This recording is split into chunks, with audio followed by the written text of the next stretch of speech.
Excuse-moi, tu peux me prêter une épingle, s'il te plaît, pour que j'éclate ta bulle?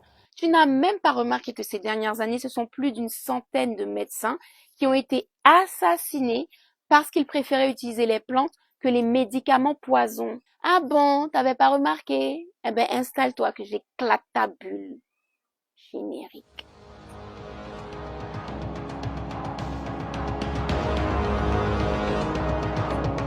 Bienvenue sur Afrique Résurrection, je suis Safiane Joyla, chercheuse en histoire et culture africaine. Le mois d'août est le triste anniversaire de l'assassinat du docteur Sebi. J'en profite donc pour raconter son histoire afin que tout ce qu'il a fait ne tombe pas dans l'oubli. Alors docteur Sebi, c'est le surnom donné par ses patients, mais en réalité il s'appelait Alfredo Baumann. Il est originaire du Honduras et sa grand-mère qui l'a élevé lui a transmis la connaissance des plantes. Il a poussé le savoir-faire de sa grand-mère un peu plus loin en faisant ses propres expériences et en mettant au point certaines procédures pour obtenir des traitements. Et au fur et à mesure des années, ce sont des centaines de patients qu'il a totalement guéris. Ce qui est extraordinaire, c'est que simplement avec des plantes et des aliments, le docteur Sebi était capable de traiter toute une multitude de maladies. Et en plus des problèmes de santé qui n'ont rien à voir les uns avec les autres. C'est-à-dire qu'il était capable de guérir une bronchite, une arthrite, du lupus, de la cécité, une pneumonie, de l'alcoolisme, de la dépression ou encore un cancer.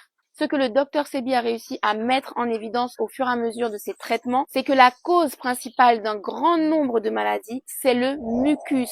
La solution du docteur Sebi était très simple. Il s'agissait d'éviter les aliments qui forment le mucus dans l'organisme, notamment les laits d'animaux, les graisses, le sucre transformé, la friture et bien évidemment la viande rouge. D'un autre côté, il préconisait de consommer des aliments alcalins qui, eux, empêchent la formation de mucus, c'est-à-dire les avocats, les épinards, les figues, les bananes, le tamarin, le sorossi. Je vais pas tout énumérer, mais tu peux retrouver la liste du docteur Sebi très facilement sur Internet. Les soins du docteur Sebi étaient tellement efficaces au Honduras que sa réputation a commencé à traverser les frontières et ce sont des gens de partout dans le monde qui ont commencé à venir se soigner chez lui. Le bouche à oreille a continué et figure-toi que c'est Michael Jackson en personne dans les années 90 qui va convoquer le docteur Sebi tout frais payé aux États-Unis. Encore une fois, ses soins sont efficaces sur Michael Jackson. Donc là, il va se faire connaître auprès de tout Hollywood et c'est John Travolta, Steven Seagal, Eddie Murphy, Erykah Badu et plein d'autres célébrités qu'il va soigner. À partir de là, le docteur Sebi est de plus en plus invité sur des plateaux télé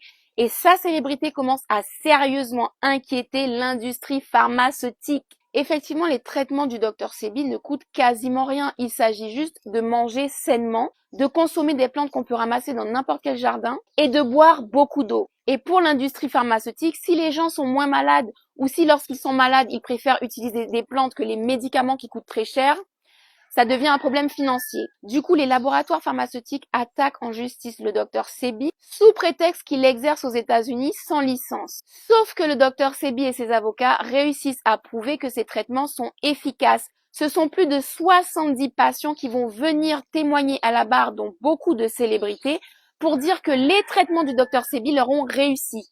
Il continue d'exercer sa médecine par les plantes et de soigner des milliers de personnes à travers le monde. Et ce qui va malheureusement signer son arrêt de mort, c'est le jour où il déclare dans les médias qu'il a trouvé une solution thérapeutique à base de plantes qui coûtent vraiment pas cher contre le sida. Je te rappelle que depuis maintenant plus de 40 ans qu'on a découvert cette maladie, le sida coûte extrêmement cher à soigner. C'est donc une maladie qui rapporte des milliards de dollars chaque année à l'industrie pharmaceutique. Écoute bien ce qui va se passer. Le docteur Sebi fait son annonce début 2016. En juin 2016, le mois suivant, il est arrêté au Honduras pour un prétexte complètement absurde. Il est placé en prison alors qu'il a 82 ans. Et le 6 août 2016, c'est-à-dire 2 mois après, il est déclaré mort d'une soi-disant pneumonie. Bizarrement, pendant les 2 mois où il a été incarcéré, sa famille n'a pas été autorisée à le visiter, ni ses avocats. Une autopsie a été réalisée, mais les résultats n'ont jamais été divulgués. Donc bref, tu l'as compris,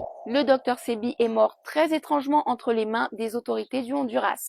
Heureusement, les procédures de soins qu'il avait mis en place tout au long de sa vie lui ont survécu et beaucoup de gens utilisent ces méthodes jusqu'à aujourd'hui pour rester en bonne santé ou pour regagner la santé. Sache quand même qu'en août 2016, le docteur Sebi a été le 51e docteur qui pratique uniquement les plantes. à mourir dans d'étranges circonstances en un an seulement. Et à l'heure où je te parle, on est plus autour de 150 médecins qui ont été tués depuis 2015. Empoisonnement, chute d'un immeuble, accident de voiture, noyade, et même meurtre par balle, sous couvert de cambriolage soi-disant, mais absolument rien n'est volé. Bref, c'est une véritable hécatombe des tradis praticiens, c'est-à-dire les médecins qui utilisent les plantes et les méthodes traditionnelles pour soigner leurs patients. Et ces meurtres ont lieu partout dans le monde. Je te recommande d'ailleurs de t'intéresser à l'histoire du docteur Loïc Le Ribot pour constater qu'il ne s'agit pas d'une théorie du complot ni d'une paranoïa. Je m'arrête là aujourd'hui pour te laisser digérer. Je te mets quelques liens sous la vidéo si tu veux approfondir. Et bien sûr, si ce n'est pas encore le cas, je t'invite à t'abonner à Afrique Résurrection sur TikTok.